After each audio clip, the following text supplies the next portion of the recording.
Hello Virgo, and welcome to Aries season. Virgo, this month I am doing readings to help each of the signs learn how to meet their need for significance. And this is kind of a funny need for people to meet. Every single person must feel like they're unique and special, like they are that they stand apart, that they have a unique and special purpose for being here, and that they're living it out, that they're being seen for that they're being recognized, that they're significant on this planet. They matter, they mean something. And so Virgo, for you this month and every year during Aries season, you have a chance to really reevaluate what makes you different, what makes you special, what's your special sauce. And there's probably a way that you've met this need for yourself on sort of like a conscious or egoic level. I would say that there may be parts of you that are like, oh no, I'm just so interested in other people, or what, I don't know. I'm not really sure how, Virgo, you actually, like, what you think about in your mind. I have a Virgo sun, so I've got some ideas, but my rising sign is Capricorn. So if you're a Virgo sun, make sure you watch your rising sign as well.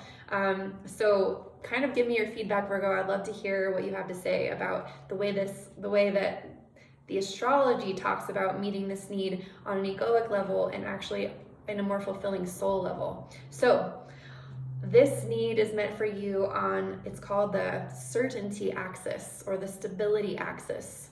So you're going to meet this need by being very certain or stable about certain things. And on one side of the equation, the Aries side of the equation, you get this need met through your intimate self. That's intimacy with other people. That's like you may want to secure intimacy with someone.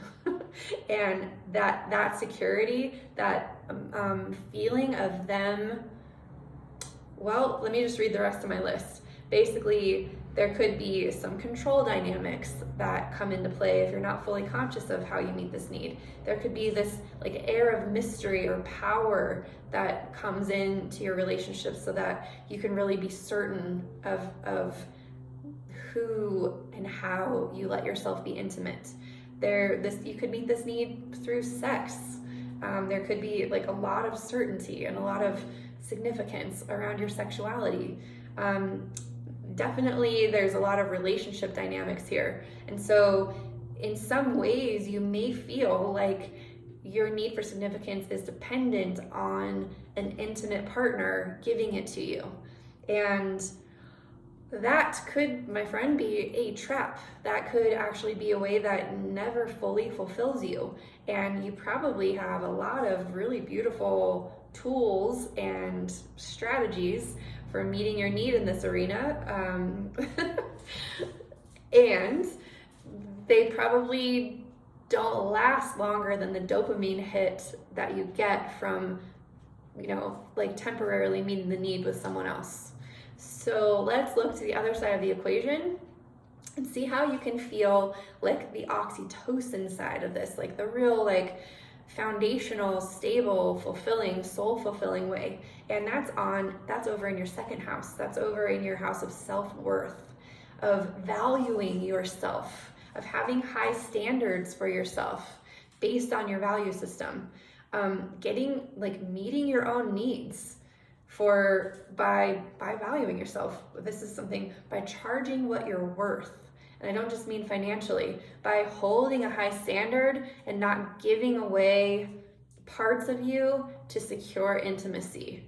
And also creating some certainty around your life, certainty, like self-certainty, certainty that there are some qualities about you that you don't need anyone to validate. There's some intimacy with yourself, some certainty with yourself that you don't need anyone else. In fact, by you having that, by you cultivating your self-worth on such a high level and having really high standards for who you allow yourself to be intimate with and how you actually achieve that, you actually will probably everything you've ever wanted in the house of intimacy and sex and control and mystery and power, all of that will be available to you when you work the other side of the equation first. You're not trying to go out into that arena of like sex and power and intimacy to get your self-worth. So it's like a polarizing shift. And this full moon in Libra this weekend that's coming up, it's going to be a direct reflection of this. You're going to get a whole bunch of energy in your house of self-worth, and there'll be Chiron and the sun conjunct over in your 8th house. So you'll get a chance to really, really heal any concepts you ever had around receiving your value or self-worth from your sexuality or intimacy. So I think this is going to be incredibly healing for all the signs.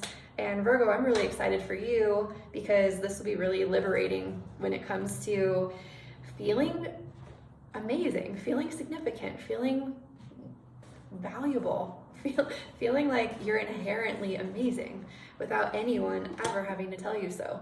And then everyone will tell you so because the frequency comes from that space first.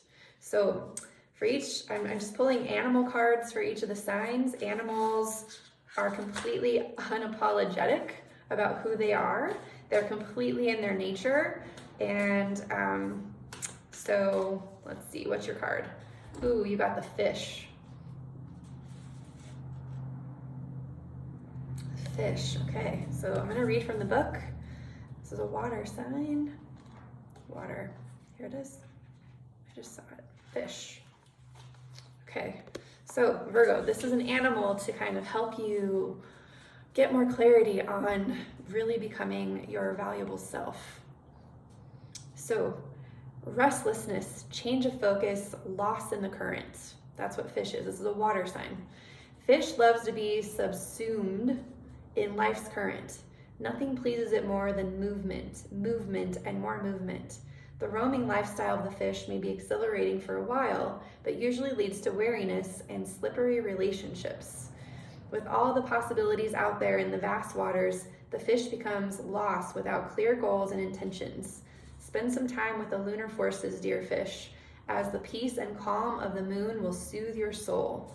When in balance, it's adaptable and travels well. When out of balance, it's distracted and it changes its mind often. To bring it into balance, set small goals and accomplish them. So Virgo, it sounds like maybe this fish is related to your opposite side of the Piscean energy that you can sometimes exhibit. Just kind of going with the flow and, like letting yourself be kind of interested in different things, which is totally fine. But they're saying that during this time to come into full significance with yourself, don't be chasing that significance out there in the next like shiny person that's going to give it to you. Make sure that wealth of self-worth is coming from within yourself, and that will help you to feel even more significant in the long run. If you're interested in receiving a personal reading this month, I do have some availability each weekend, and I'm currently taking live readings. This is a really good time to do a natal chart reading, because we are at the beginning of the astrological year, and it's a wonderful time to just take a look at your nature, at the ways that you are most congruent with yourself, and how to kind of leverage that for the entire year.